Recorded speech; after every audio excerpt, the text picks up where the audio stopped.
ದೇಶದಲ್ಲಿ ನಕಲಿ ಮತ್ತು ಕಳಪೆ ಗುಣಮಟ್ಟದ ಔಷಧಗಳ ಮಾರಾಟ ಜಾಲವನ್ನು ಸಂಪೂರ್ಣವಾಗಿ ಧ್ವಂಸಗೊಳಿಸಲು ಕೇಂದ್ರ ಸರ್ಕಾರವು ಜೀವರಕ್ಷಕ ಔಷಧಗಳ ಮೇಲೆ QR ಕೋಡ್ ಮುದ್ರಿಸುವುದನ್ನು ಕಡ್ಡಾಯಗೊಳಿಸಿದೆ.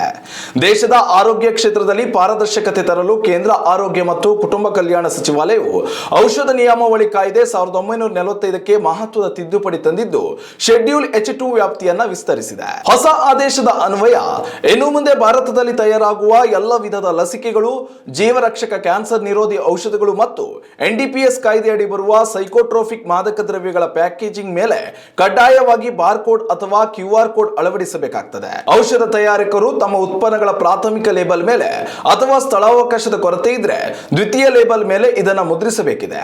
ಗ್ರಾಹಕರು ಮತ್ತು ಫಾರ್ಮಸಿಸ್ಟ್ಗಳು ಸಾಫ್ಟ್ವೇರ್ ಅಪ್ಲಿಕೇಶನ್ಗಳ ಮೂಲಕ ಇದನ್ನು ಸ್ಕ್ಯಾನ್ ಮಾಡಿ ಔಷಧದ ಅಸಲಿಯತ್ತನ್ನು ಪರಿಶೀಲಿಸಬಹುದು. ಈ ಕೋಡ್ ಒಳಗಡೆ ಔಷಧದ ಬ್ರ್ಯಾಂಡ್ ಹೆಸರು, ಬ್ಯಾಚ್ ಸಂಖ್ಯೆ, ತಯಾರಕರ ವಿಳಾಸ, ಉತ್ಪಾದನಾ ಪರವಾನಗಿ, ತಯಾರಿಕೆ ಮತ್ತು ಅವಧಿ ಮುಗಿಯುವ ದಿನಾಂಕದಂತಹ ಪ್ರಮುಖ ವಿವರಗಳು ಅಡಕವಾಗಿರಲಿವೆ.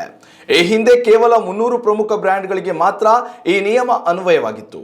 ಆದರೆ ಈಗ ವ್ಯಾಪ್ತಿಯನ್ನು ವಿಸ್ತರಿಸಿರುವುದರಿಂದ ನಕಲಿ ಆಂಟಿಬಯೋಟಿಕ್ಗಳ ಬಳಕೆಯನ್ನು ಪತ್ತೆ ಹಚ್ಚಲು ಸುಲಭವಾಗಲಿದೆ. ಅಲ್ಲದೆ ಇದು ರೋಗಾಣುಗಳ ಪ್ರತಿರೋಧಕ ಶಕ್ತಿ ವೃದ್ಧಿಸುವ ಜಾಗತಿಕ ಆರೋಗ್ಯ ಸಮಸ್ಯೆಯ ವಿರುದ್ಧದ ಹೋರಾಟಕ್ಕೂ ಕೂಡ ಬಲ ನೀಡಲಿದೆ. ಫಾರ್ಮಾ ಉದ್ಯಮಿಗಳಿಗೆ ಈ ವ್ಯವಸ್ಥೆಗೆ ಹೊಂದಿಕೊಳ್ಳಲು ಸರ್ಕಾರ ಕಾಲಾವಕಾಶ ನೀಡಿದ್ದು, ಲಸಿಕೆ ಮತ್ತು ಕ್ಯಾನ್ಸರ್ ಔಷಧಗಳಿಗೆ ಜುಲೈ 1, 2027ರಿಂದ ಹಾಗೂ ಆಂಟಿ ಮೈಕ್ರೋಬಿಯಲ್ ಔಷಧಗಳಿಗೆ ಜುಲೈ 1, 2028ರಿಂದ ಈ ಹೊಸ ನಿಯಮಗಳು ಕಡ್ಡಾಯವಾಗಿ ಜಾರಿಗೆ ಬರಲಿವೆ ಎಂದು ಸಚಿವಾಲಯ ತಿಳಿಸಿದೆ.